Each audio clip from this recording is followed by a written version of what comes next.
program, we talked about whether this was a uniting speech or a dividing speech, this inaugural address.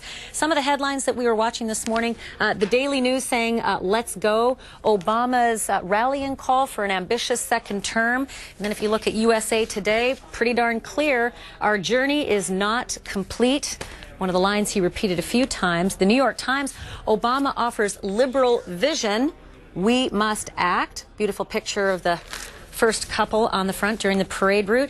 And then the Wall Street Journal, Obama vows aggressive agenda. So a couple of the headlines from the main papers, but then the New York Post chose to go with something completely different. Beyonce and Jay-Z, the first couple. Well, almost. And take a look over here, right here. Do you recognize that guy? That's Congressman Pete King from New York, snapping a shot at Jay-Z and Beyonce. What a front row seat to that little bit of fun. And the New York Republican is kind enough to join me right now live. And there's your picture. You got the picture. You snapped it, and it ain't bad. Actually, I'm a very talented guy, but more importantly, it's a great moment for Beyonce to be seen with me. I mean, her career is definitely going to take off. That's what she was waiting for all these years. Oh, Pete King, I was going to say, I like your picture, but don't give up your day job. You're a fine congressman. I'm not so sure about photography. Let me get to the business here with you. There were a couple of things that were said after the president's speech. Some people call this a very forceful and liberal inaugural address, and some of your fellow Republicans said this. And we'll start with John McCain. He said that he would have liked to hear more outreach, while Ohio Republican Rob Portman tweeted this: my disappointment was that in the speech, I think the president missed an opportunity to talk about where we can find common ground. And then Steve King, the Republican from Iowa, tweeted this: awesome and shockingly liberal address, an epic realignment. So some people said not at all. Other people said what I just read. What's your take? Well, the president won the election, so he's certainly entitled to pursue his agenda. I thought it would have been more effective, though, if he had spoken more in thematic terms. By being as precise as he was really laying out a liberal agenda, which is usually what's done in the State of the Union. Going back to Ronald Reagan's first address, he was saying that, government is not the solution, it's the problem. Those are general statements. I thought, the way he got specific yesterday made it more of a, again, almost a campaign type address. I mean, parts of it were very good. He's an excellent speaker, obviously. But even, for instance, the way he was sort of distinguishing the issues, implying that Democrats care more about disabled kids than Republicans do, or he's not going to turn his back on the sick elderly. Well, no one wants to do any of those things. So I thought he could have found some way to be more constructive. Maybe he felt that, the time for that is gone. But he's going to have a State of the Union speech coming up, I guess, on February 12th. That's where he can really lay out his agenda. I thought yesterday, he missed an opportunity. I'm not as critical as some of the others may be, but I think it would have been better for him if he had tried to reach out a bit more. So, I guess if the president thought that he was giving an address that could look forward to changing the partisanship that is just paralyzing Washington, it didn't take but a minute for the tweets to come out with a completely different perspective. What else could the president have said? And listen, I'll tell you, I didn't do the counting myself, so I'm going to credit USA Today for this, but he said the words, our journey is not complete, 5 times. He said, we the people 5 times. He said the word together 7 times. What should he have done differently that would have assuaged the kinds of tweets that we saw right afterwards?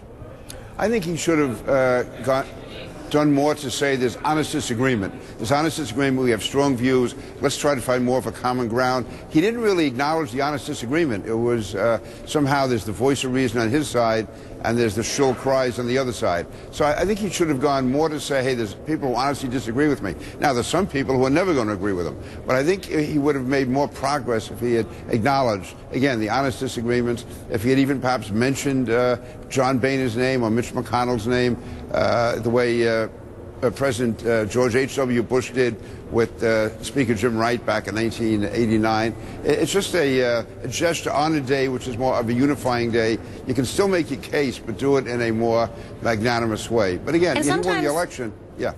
Yeah, I was just going to say, Congressman, that sometimes I wonder if words matter at all at this point, given the climate in Washington D.C. And I only say this because I'm trying to at the same time look at the criticism of the exact same speech. The conservative group Americans for Prosperity called this a harshly ideological, aggressively partisan speech, more appropriate for the campaign trail. His address reads like a liberal laundry list, while at the same time, Scott Peters, Democrat from California, said, this is a call to action and a reminder that we have the ability to do a lot if we work together. Bernie Sanders saying it's inspiring in its basic theme that we're in this together. I don't get it. I just don't get it, how you people who all do the same job, I understand partisanship. I just don't understand hyper-partisanship.